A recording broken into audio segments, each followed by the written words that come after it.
ముందుగా తల్లి తండ్రికి నమస్కారం చేసుకోండి అయ్యా. పూజ చేసే పుణ్య దంపతులు మనకి జన్మనిచ్చి ఇంత వృద్ధిలోకి తీసుకొచ్చి ఇంత వైభోగాన్ని ప్రసాదించింది ప్రథమ గురువులు తల్లి తండ్రి.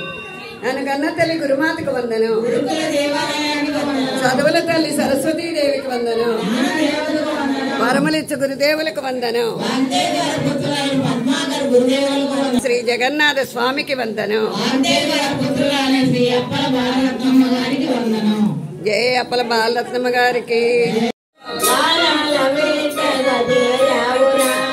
పద్మావతిని పరిణయ మాడి కళ్యాణమూర్తివి అయినావు.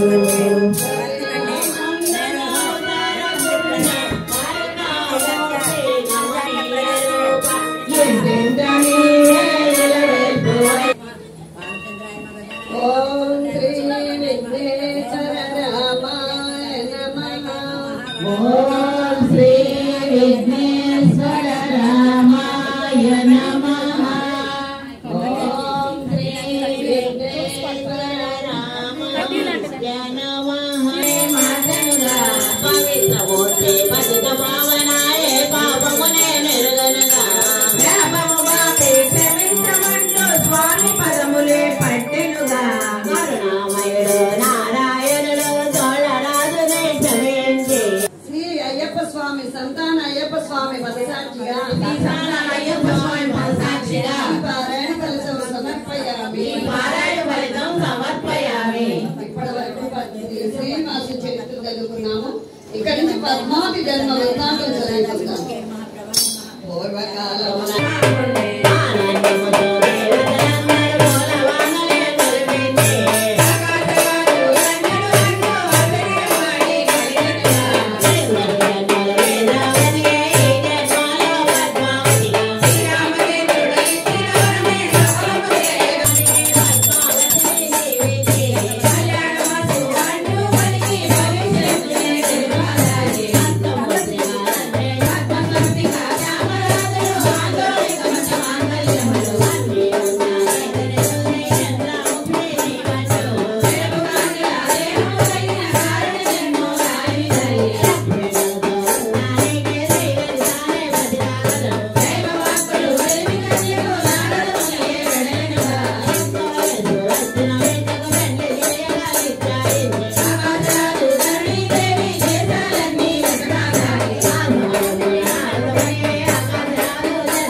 పిల్లనాడగా వెళ్ళిన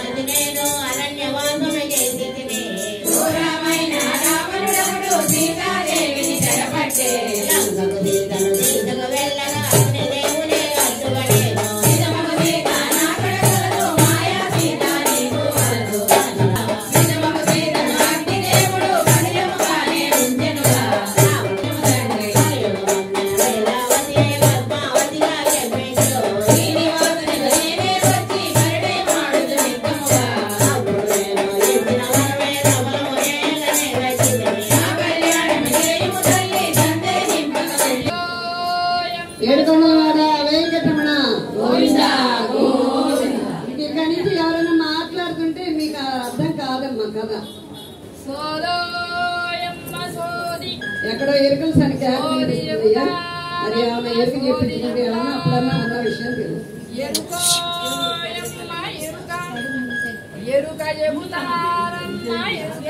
చక్కగా చెబుతావా తల్లి జరిగింది చెబుతా జరుగుతున్నది చెబుతా జరగబోయేది విన్నారుగా జరిగిపోయింది జరగబోయేది జరుగుతా ఉన్నది అన్ని చెప్పుతాక మరి మీ పద్మావతి కోసం కేకేస్తే వస్తుంది లేకపోతే పక్క బజార్కి వెళ్ళొద్దో పక్క ఊరికి వెళ్ళొద్దో తెలియకపోని ఎరుక చెప్పడం మొదలు పెడతా ఉంది సోది చెబుతామమ్మ సోది చెబుతాము సోదోయమ్మ సోది ఎరుక చెబుతామమ్మ ఎరుక చెబుతాము ఎరుకోయమ్మ ఎరుక కంటి కామాక్షి పలుకు మధుర మీనాక్షి పలుకు కాశీ విశాలాక్షి పలుకు బెదవాడ కనక దుర్గ పలుకు శ్రీశైలం భ్రమరాంబ పలుకు పొన్నూరు పార్వతమ్మ పలుకు శ్రీశైల శివకేశవులు పలుకు స్వర్ణపురి జగన్నాథుడు పలుకు క్షీరాల్లో గల సీతారామచంద్ర ప్రభువులు పలుకు